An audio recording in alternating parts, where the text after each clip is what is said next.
Welcome back. When your local congressman is from your own party, it kind of stifles the political ambitions of Republicans or Democrats who aspire to go to Washington. So it was a big deal. When Congressman Tom Rooney announced earlier this year he was leaving Congress, Rooney cited his frustration about being unable to get anything done, even though his party is in the majority. But within days, two local GOP heavyweights announced they will seek Rooney's seat in the 17th Congressional District. State Senator Greg Steube and State Representative Julio Gonzalez. And retired businessman Bill Akins is also running. But the contest between the two powerhouse legislators has become heated, contentious, sometimes downright nasty, even though on the issues you're not going to find a whole lot of amount of daylight between them.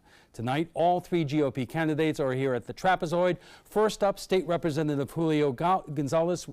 Welcome back. Our first candidate has one of the most unique backgrounds you'll find. State Representative Julio Gonzalez is an orthopedic surgeon and an attorney, and we welcome you back to the trapezoid. Thank you.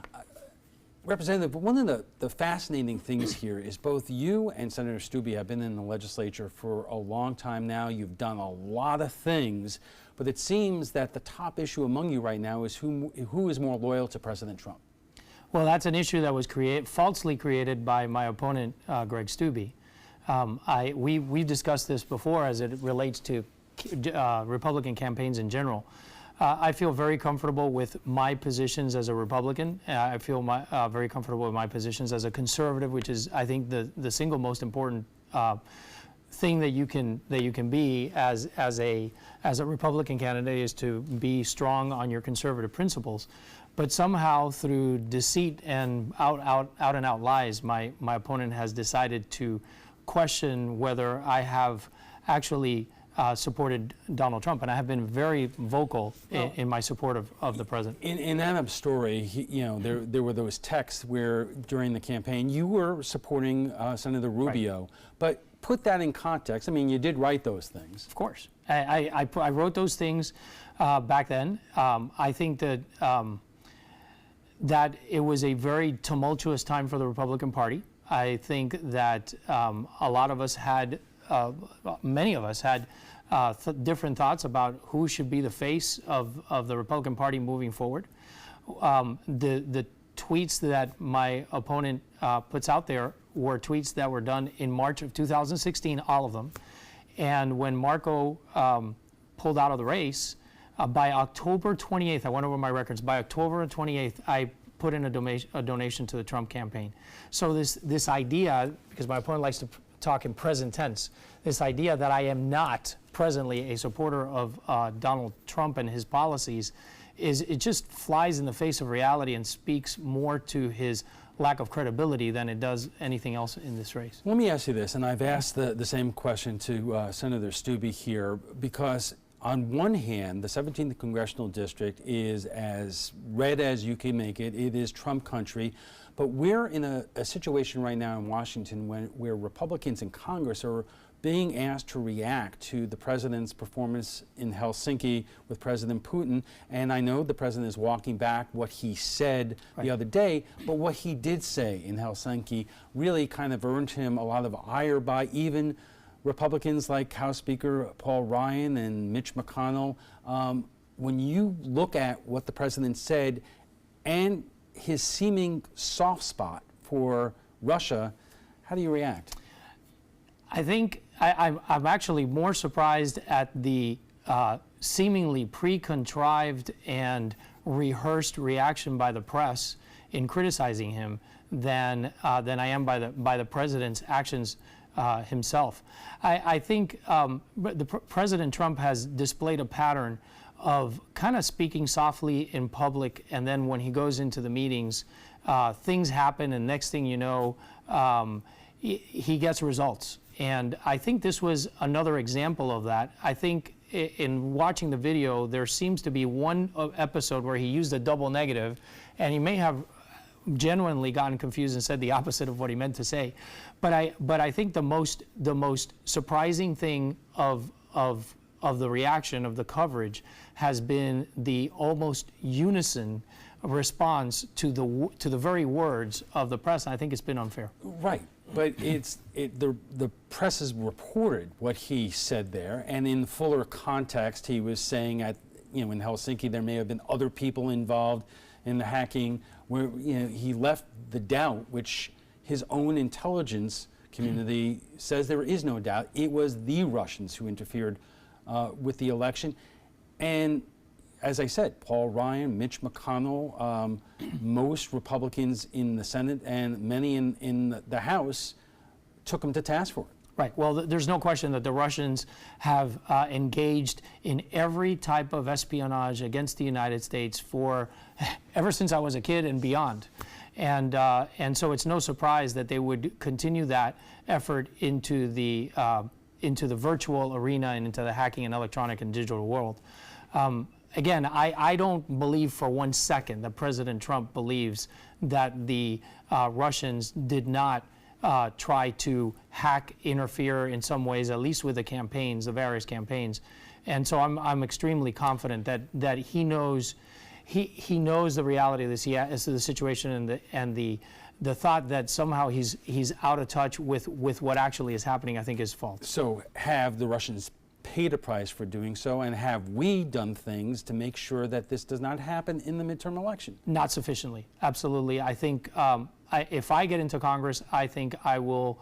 I would like to be a lot tougher on Russian behavior, and I would not give Russia a pass. I think Russia needs to be treated as an adversary.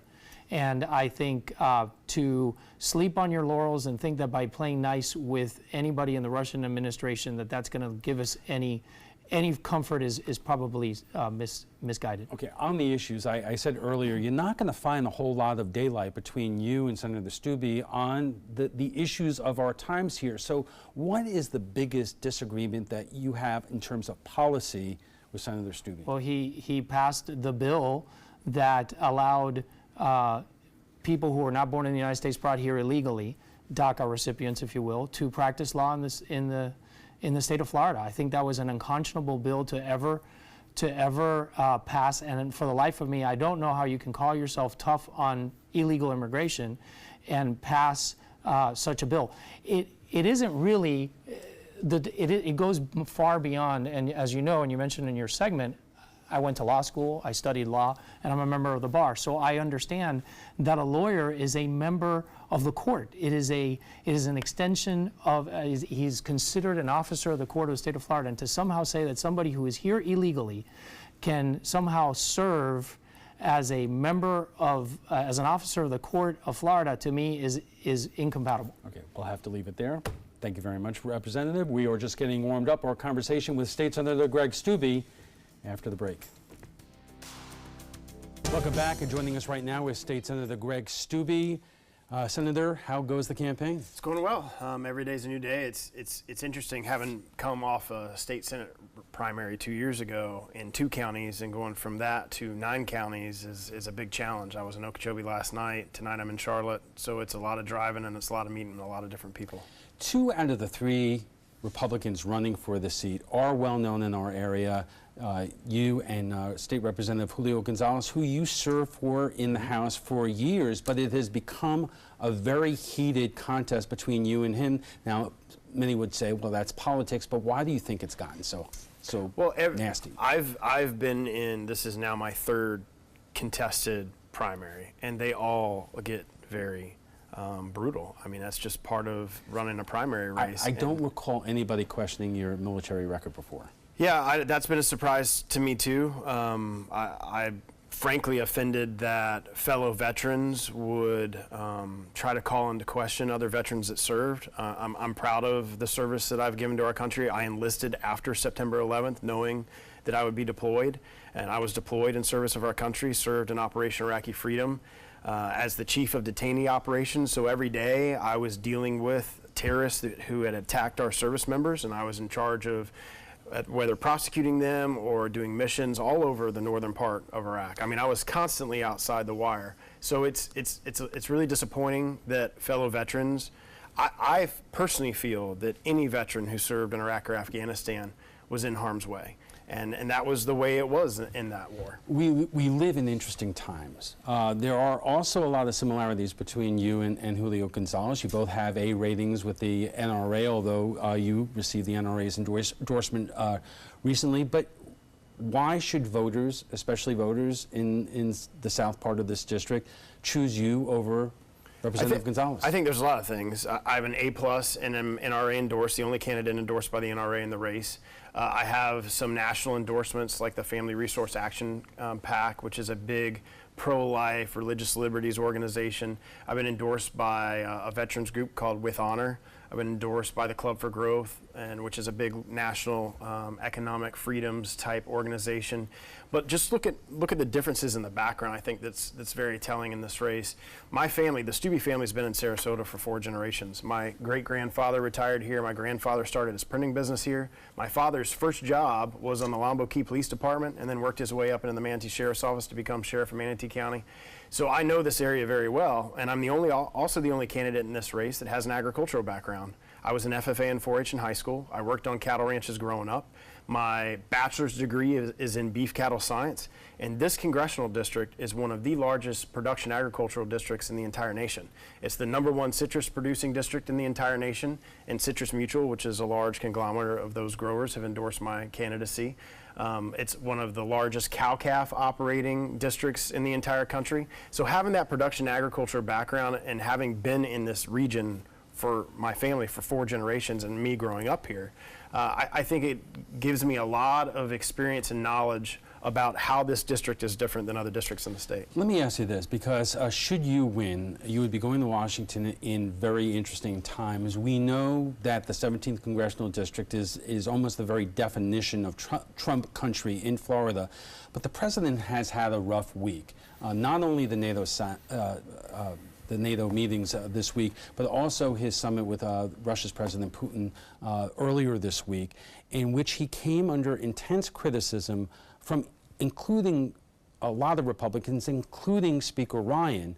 I know that the president is clarifying what he intended to say yesterday, but there are still a lot of Republicans who seem to stress that the president was more open to believing Russia than his own hand-picked intelligence community. Well, I think and he just said that he agrees with the conclusions that our intelligence committee community after 24 hours of being roundly criticized by Republicans. Yeah, well, again, like, we don't have the knowledge that he has as the President of the United States on what he is and is not seeing and what reports he is and is not seeing. I've always supported the President. I'll go to Washington and support his agenda. I think one of the biggest things we need to do is go up there and support his immigration plan. Everywhere that I'm in the district, that's one of the first things that people talk about is building the wall, ending chain migration, and ending the visa lottery system, which is something I fully support. And there's also differences in the race between the past support of President Trump and that I've always supported, and some of my opponents that don't. Let me get your take on an editorial today in the New York Post. It says, "It is true that Republicans now support a populist president who is protectionist and has a soft spot for Russia, positions that most in the party opposed. Yet Trump, the longtime liberal on domestic and social issues, is now Trump, the tax cutter, apostle of deregulation, and president who has become a fierce defender of religious liberty and constitutional conservatism." Agree or disagree? I agree that he's doing a great job as president, and I think he's living up to a lot of the conservative values that our voters and the Republican primary voters hold dear. Every event that I go to, whether my opponents are there or not, the very first question that's asked, we just had a debate in Northport last week, the very first question asked was, do you support President Trump? And even if it's not asked by the moderator of the debate, somebody will ask it as an audience question, because Republican primary voters support what the president is doing. I think he's doing a great job, and he's addressing a lot of these issues that he said he was going to address, and now he's fulfilling his campaign promises. But what do you make of his performance at the NATO summit? You know, he claims that he's getting billions more out of the NATO allies, which is unclear. They have made an agreement to increase their contributions to NATO, but he seems to be pushing away, and you having a lot of criticism of whether it's of Germany's chancellor, the UK, Canada. But when it comes to Putin, you know, he is talking about inviting them back into the G8. As the Post said, it seems like he has a soft spot for Russia. Do you think that's the case? I think he just said, what I had just seen him say was, look, if you look at all the nuclear arms in the entire world, 85 or 90% of them are either the United States or the Russians. So to be able to have a good relationship with another nuclear country like ours is a positive thing. And that's exactly what he was alluding to. But don't you first have to hold them accountable for interfering in the 2016 presidential election? Have we done a good enough job yet? And have we done anything to make sure it doesn't happen again? Well, I just recently saw the indictments that just occurred, so I don't think the American public has really been able to have the opportunity to see what Special Investigator Mueller has had the opportunity to obviously digest for some time. I think that will work itself out through the judicial process, and we'll see how involved they were in hacking the DNC and hacking these other different servers. Dan Coates, the the head of intelligence for the National Intelligence, says the red lights are still blinking on Russia meddling in cyberspace towards the midterms. Well, I've not seen, and I don't know, and I haven't been seen because I'm not privy to any of those conversations or any of those committee meetings to see that intelligence. Okay, Greg Stubbe, good luck on the trail. Thank you. We'll be right back.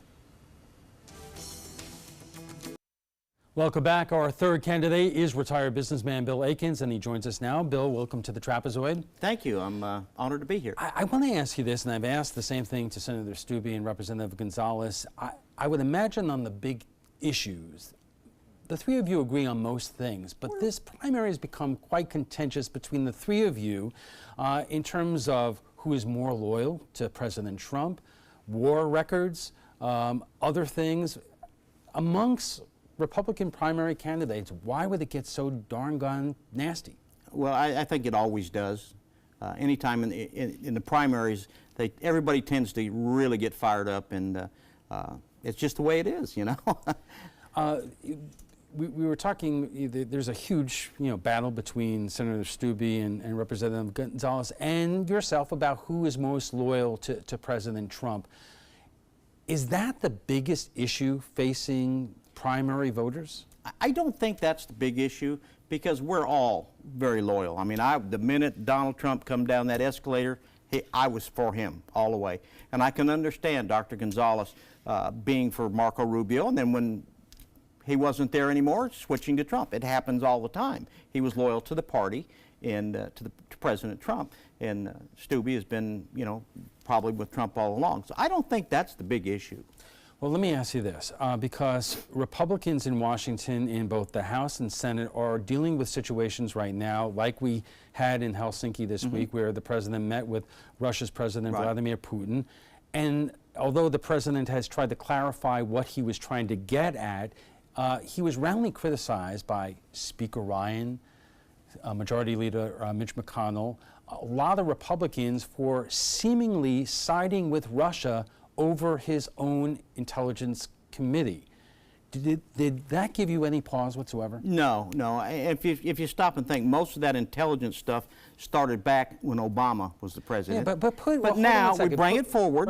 Put Obama's people's. You have the President Trump's national security people.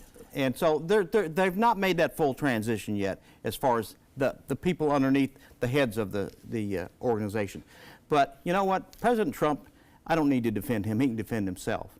And so maybe there was a misquote. Maybe there was a misstep in there by him.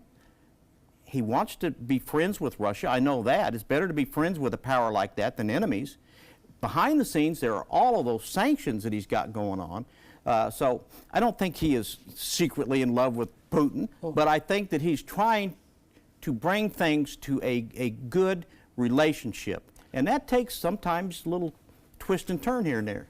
The president has expressed a desire to invite Russia back into the G8. The question is, has Russia paid a price for interfering in our election?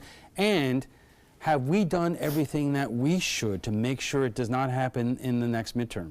I don't think it'll happen again. I think that now we know what to look for, and our counterintelligence people, they know the footprints and everything and where they're going to be, And I think that we will. They did more sanctions, and you know, all these people were expelled, these different diplomats, and I think that overall, I think we're going to work it out. Okay. The Director of National Intelligence says the red lights of warning are blinking that the Russians are right now trying to interfere with the midterm elections. They probably are. They've done it everywhere, and that's just the way that they've always worked. Let me ask you about this. Unlike your two primary opponents, you have not served in public office before. Right. You are a retired businessman. Some people, that works for some people, Sure. like the president. But on the other hand, Senator Stubbe and Representative Gonzalez are raising hundreds of thousands of dollars, which is allowing them to communicate on the airwaves. Sure. In parts of the district that are unknown. You say that you're very well known in southern Sarasota County, but how is that going to help you up here and all the way to southern Okeechobee? Sarasota County is where the district starts, and you know, Senator Stubbe doesn't live in that district, so I'm sure he's very popular here. And down in the Venice area, Dr. Gonzalez is very popular, and I expect him to be. But Charlotte County, DeSoto County, Highlands County, those areas, I'm very popular, and this news doesn't reach over there, so you know, you guys just don't get to see everything that's going on. But you're right, they have a lot of money. They're both lawyers, and we've had enough lawyers and all of the, you look at all the experienced lawyers in Washington now, and what have we got? We've got a big mess. So people are getting fed up with that, and you know, they want just some honest, down-to-earth people that'll look them in the eye and tell them the truth. Lawyers tend to twist words. But the question is, how are you going to be able to get that message across and communicate with voters in parts of the district that don't know you as well as they do? Well, again, every day, knocking doors. And we have some things coming up that are fixing to open wide up here this week. We're going to go on our own social media blitz, and you know, we're going to get out there. Right. Bill Akins, good luck to you on the campaign trail. Thank you. All right. Before we go, we want to share with you what some of our viewers had to say about last night's show on the City of Sarasota's budget. Property taxes will go up next year in Sarasota to cover the $914,000 hole in the city's $73 million budget. Part of the reasoning is the parks the city took over from the county, which couldn't afford them. There's also the city-owned Bobby Jones Golf Course, which needs $650,000 in funds next year compared to $375,000 this year. So we went to Facebook for your thoughts, and John says, why do liberals continue to elect those wanting to raise taxes? Try reducing spending for a change. Kevin says, sometimes you have to pay for what you get. Wait until next year when the voters pass the second $25,000 homestead exemption. And Debbie says medical marijuana and recreational marijuana would bring up the taxes in all these counties. If you'd like to join the conversation about tonight's topic, just visit our Facebook page at facebook.com/mysuncoast.com.abc7.